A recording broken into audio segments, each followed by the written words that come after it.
જય સ્વામિનારાયણ વિદ્યાર્થી મિત્રો, કેમ છો? મજામાં છો ને? ચાલો, દરેક વિદ્યાર્થી મિત્રો તૈયાર થઈ ગયા છો ને? દરેકે પાઠ્યપુસ્તક, નોટ, પેન લઈ લીધા છે ને? તો ચાલો, ધોરણ 8 સામાજિક વિજ્ઞાન પાઠ 5 ભારતના ક્રાંતિવીરો. વિદ્યાર્થી મિત્રો, આપણે અગાઉના પીરિયડમાં આ પાઠની શરૂઆત કરી દીધી છે.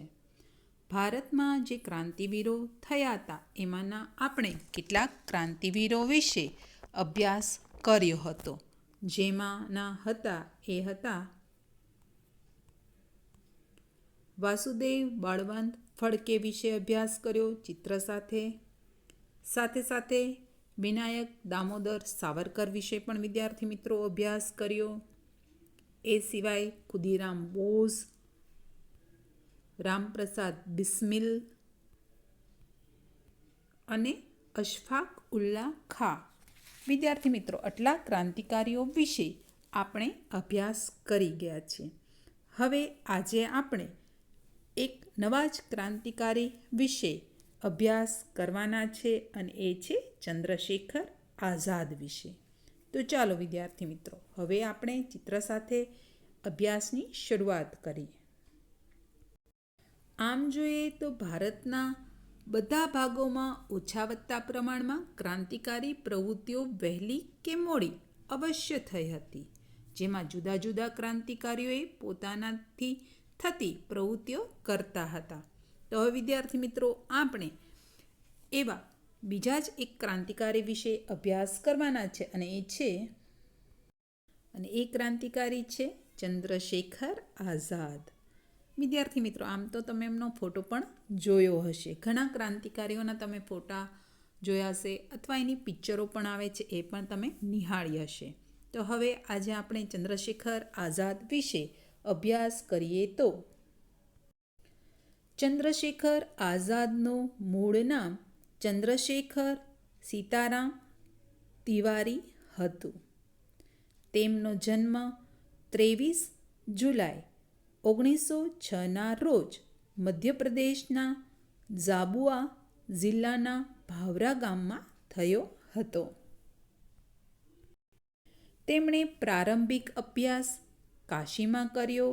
તેઓ નાનપણથી જ દેશભક્તિના રંગમાં રંગાયેલા હતા. અસહકારની ચળવળમાં ચંદ્રશેખર આઝાદે ભાગ લીધો હતો, જેમાં તેમની ધરપકડ થઈ અને પોલીસના હાથે તેઓ પકડાઈ ગયા. ત્યારે તેમની ઉંમર એટલી નાની હતી કે હાથકડી પણ મોટી પડતી હતી. જો વિદ્યાર્થી મિત્રો, જ્યારે અંગ્રેજોના હાથે ચંદ્રશેખર આઝાદ પકડાઈ ગયા હતા, ત્યારે એની ઉંમર ઘણી નાની હતી કે હથકડી હતી એ પણ મોટી પડતી હતી. તમે ચિત્રમાં જોઈ શકો છો. તેમણે અદાલતમાં પોતાનું નામ આઝાદ, પિતાનું નામ સ્વાધીનતા અને પોતાના ઘરને જેલખાનું બતાવ્યું હતું. આમ ત્યારબાદ તેઓ આઝાદ તરીકે ઓળખાય છે. કાકોરી ટ્રેન લૂંટમાં તેમણે ભાગ લીધો હતો. ત્યારે દેશમાંથી 40 જેટલા ક્રાંતિકારીઓ પકડાઈ ગયા હતા. જ્યારે આઝાદ ભાગી છૂટ્યા અને તેમને પકડવા અંગ્રેજ સરકારે ઇનામ તેના ઉપર જાહેર કરવામાં આવ્યું હતું. એ સમયે આઝાદે પ્રતિજ્ઞા કરી હતી કે હું જીવતી જી અંગ્રેજ સરકારના હાથમાં પકડાઈશ નહીં. આવી ચંદ્રશેખરની પ્રતિજ્ઞા હતી. પરંતુ ઈસવીસન 1931ની 27મી ફેબ્રુઆરીના રોજ આઝાદ અલ્હાબાદના આલ્ફ્રેડ બાગમાં બેઠા હતા. ત્યારે અચાનક અંગ્રેજ પોલીસથી તેઓ ઘેરાઈ ગયા હતા. આઝાદ એકલા અડધો કલાક સુધી પોલીસ ટુકડી સાથે સંઘર્ષ કરતા રહ્યા અને અંતે તે અંતે તે પોતાની જ પિસ્તોલથી શહીદી વહોરી લીધી હતી. કારણ કે વિદ્યાર્થી મિત્રો, એમને જે પ્રતિજ્ઞા લીધી હતી ને કે હું જીવતે જી અંગ્રેજ સરકારના હાથે પકડાઈશ નહીં, એટલા માટે એને પોતાની બંદૂકથી પોતે ગોળી મારી દીધી હતી અને પોતે શહીદી વહોરી. ચંદ્રશેખર આઝાદથી પોલીસ એટલી બધી ડરતી હતી કે 2-3 ગોળી ચલાવી ખાતરી કરીને જ તેમની પાસે ગઈ હતી. હવે વિદ્યાર્થી મિત્રો, બીજા ક્રાંતિકારી જે છે એ છે ભગતસિંહ. હવે વિદ્યાર્થી મિત્રો, ચાલો આપણે ભગતસિંહ વિશે અભ્યાસ કરીએ. ભગતસિંહનો જન્મ પંજાબમાં લાયલપુર જિલ્લાના બંગા ગામમાં 28મી સપ્ટેમ્બર 1907ના રોજ થયો હતો. અસહકારની ચળવળ વખતે તેઓ વિદેશી કાપડની હોળી કરવાના કાર્યક્રમમાં પણ જોડાયા હતા.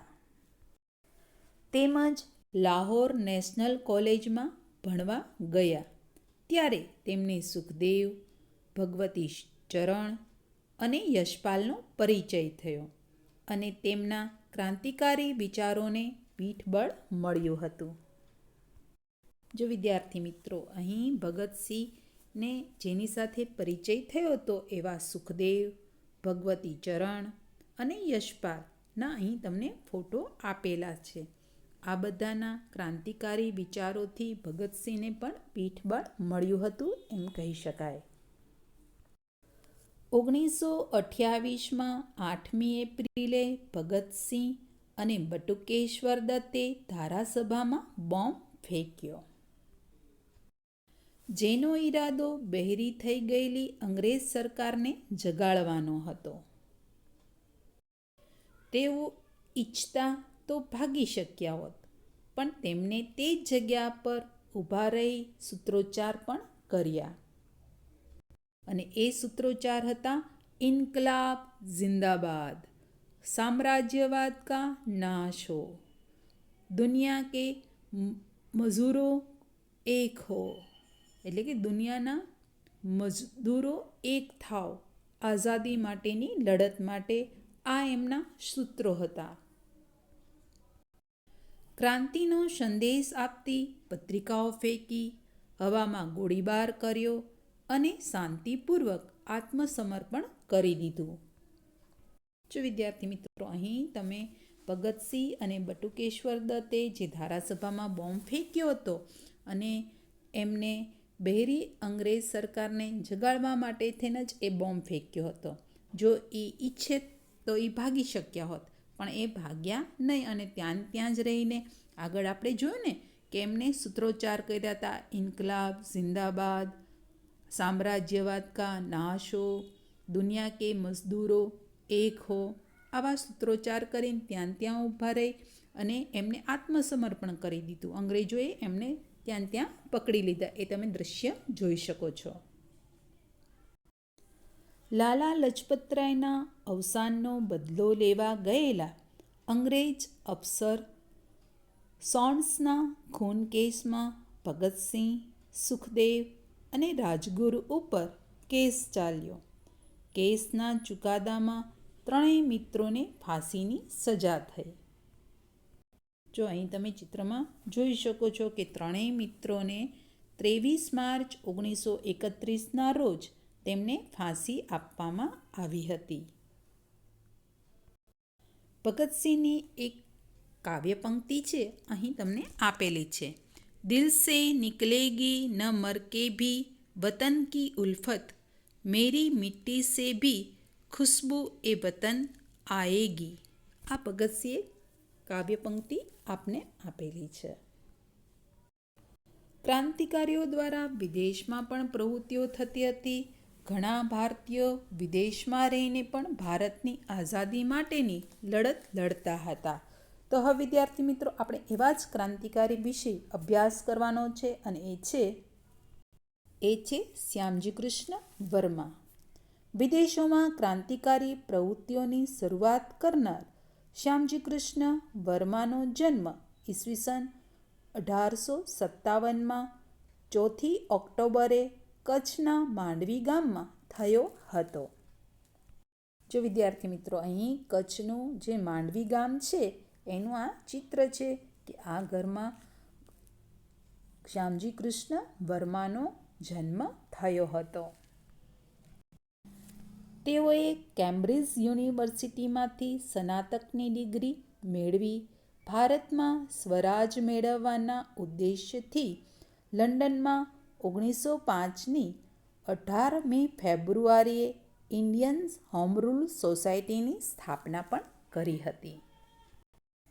સંસ્થાનું કાર્યાલય ઇન્ડિયા હાઉસ નામે મકાનમાં રાખવામાં આવ્યું હતું તેમજ સંસ્થાના પ્રચાર માટે તેમણે ઇન્ડિયન સોશિયોલોજિસ્ટ નામનું સામયિક શરૂ કર્યું હતું. વિદ્યાર્થી મિત્રો, હું તમને એ સામયિકનો ફોટોગ્રાફ્સ દેખાડું છું. જો વિદ્યાર્થી મિત્રો, જે શ્યામજી કૃષ્ણ વર્માએ જે સામયિક બહાર પાડ્યું હતું ઇન્ડિયન સોશિયોલોજિસ્ટ, એ અહીં તમને ફોટોગ્રાફ્સમાં જોઈ શકો છો એ સામયિકને. શ્યામજી કૃષ્ણ વર્માએ ક્રાંતિકારી પ્રવૃત્તિઓ ચલાવવામાં વિનાયક સાવરકર, હરદયાળ, મદનલાલ ઢીંગરા અને સરદારસિંહ રાણા તથા મેડમ કામા જેવા ક્રાંતિકારીઓનો સાથ તેમને મળ્યો હતો. તેમણે ભારતીયો માટે શિષ્યવૃત્તિની પણ વ્યવસ્થા કરી હતી. ઈસવીસન 1909માં લંડનમાં ટ્રાફાલગર સ્ક્વેર, એટલે કે એક જગ્યા છે ટ્રાફાલગર સ્ક્વેર ખાતે ભર બજારે મદનલાલ ઢીંગરાએ વિલિયમ બાયલીને ગોળીથી બીંધીને હત્યા કરી. તેથી ઢીંગરાને ફાંસી આપવામાં આવી હતી. તમે અહીં જોઈ શકો છો કે મદનલાલ ઢીંગરાને ફાંસી આપવાનું તમે અહીંયા ચિત્ર જોઈ શકો છો કે જેમણે વિલિયમ બાયલીની ઉપર ગોળી ચલાવી હતી અને હત્યા કરી હતી. એટલા માટે મદનલાલ ઢીંગરાને ફાંસી આપવામાં આવી હતી. લંડનમાં રહેવું સલામત ન લાગતા શ્યામજી કૃષ્ણ વર્મા પેરિસ ગયા. થોડા સમય પછી પેરિસથી સ્વિટ્ઝરલેન્ડ ગયા હતા. ઈસવીસન 1930માં તેમનું અવસાન થયું. તેમના પત્ની ઈસવીસન 1933માં મૃત્યુ પામ્યા હતા. એમના પત્નીનું નામ હતું ભાનુમતી દેવી. વિદ્યાર્થી મિત્રો, આ મહાન દેશભક્ત શ્યામજી કૃષ્ણ વર્મા અને તેમના પત્ની ભાનુમતીના અસ્થિ 4 સપ્ટેમ્બર 2003ના રોજ ભારતમાં લાવી તેમના વતન માંડવી, એટલે કે કચ્છમાં આવેલું છે, માં ભારે સન્માનપૂર્વક સ્થાપિત કરાયા. તેમના અસ્થિની ગુજરાતમાં વીરાંજલિ યાત્રા પણ કાઢવામાં આવી હતી. આવા આપણા એ ક્રાંતિકારી શ્યામજી કૃષ્ણ વર્મા વિશે તમે અભ્યાસ કર્યો. હવે આપણે એવા જ ક્રાંતિકારી મહિલા વિશે અભ્યાસ કરવાના છે જેમનું નામ છે મેડમ કામા. મેડમ કામાનો જન્મ 24 સપ્ટેમ્બર 1861ના રોજ મુંબઈમાં થયો હતો. ઈસવીસન 1902થી 1907 સુધી મેડમ કામા ઇંગ્લેન્ડમાં રહ્યા હતા. જો વિદ્યાર્થી મિત્રો, એ ઇંગ્લેન્ડમાં રહ્યા હતા અને તમે એનું ચિત્ર જોઈ શકો છો. આ દરમિયાન ઈસવીસન 1905માં શ્યામજી કૃષ્ણ વર્માએ લંડનમાં ઇન્ડિયન હોમ રૂલ સોસાયટી સ્થાપી, જેમાં મેડમ કામાએ સક્રિય કાર્યકર તેના બન્યા હતા. તેમણે ઈસવીસન 1907માં જર્મનીના સ્ટુટ્સગાર્ડ શહેરમાં યોજાયેલી બીજી આંતરરાષ્ટ્રીય સમાજવાદી પરિષદમાં પણ હાજરી આપી હતી. આ પરિષદમાં તેમણે વંદે માતરમ મંત્ર અંકિત કરેલ ભારતનો તિરંગી ધ્વજ સૌપ્રથમ હિંમતપૂર્વક ફરકાવ્યો હતો. તમે ચિત્રમાં એ ઝંડો આપણો જોઈ શકો છો. મેડમ કામાએ ફરકાવેલા ધ્વજમાં દર્શાવેલા 8 કમળ એ તત્કાલીન 8 પ્રાંત છે. સૂર્ય અને ચંદ્રના પ્રતીક એ હિન્દુ મુસ્લિમ ઐક્યના પ્રતીક તરીકે દર્શાવવામાં આવ્યા છે. તો વિદ્યાર્થી મિત્રો, આપણે ભારતના ક્રાંતિવીરોનો અભ્યાસ કર્યો. એમાં આજે આપણે જેના વિશે અભ્યાસ કર્યો છે એ હતા ચંદ્રશેખર આઝાદ વિશે આપણે અભ્યાસ કર્યો. સાથે સાથે ભગતસિંહ, શ્યામજી કૃષ્ણ વર્મા અને મેડમ કામા વિશે વિદ્યાર્થી મિત્રો આજે આપણે અભ્યાસ કર્યો. અને હવે તમે જોયું હશે ને કે આપણે આ મોંઘેરી આઝાદી આપણા આવા ક્રાંતિકારીઓ દ્વારા આપને મળેલી છે અને આપણે એના વિશે આજે ચિત્ર સાથે અભ્યાસ કર્યો. બરાબર ને? જય સ્વામિનારાયણ વિદ્યાર્થી મિત્રો.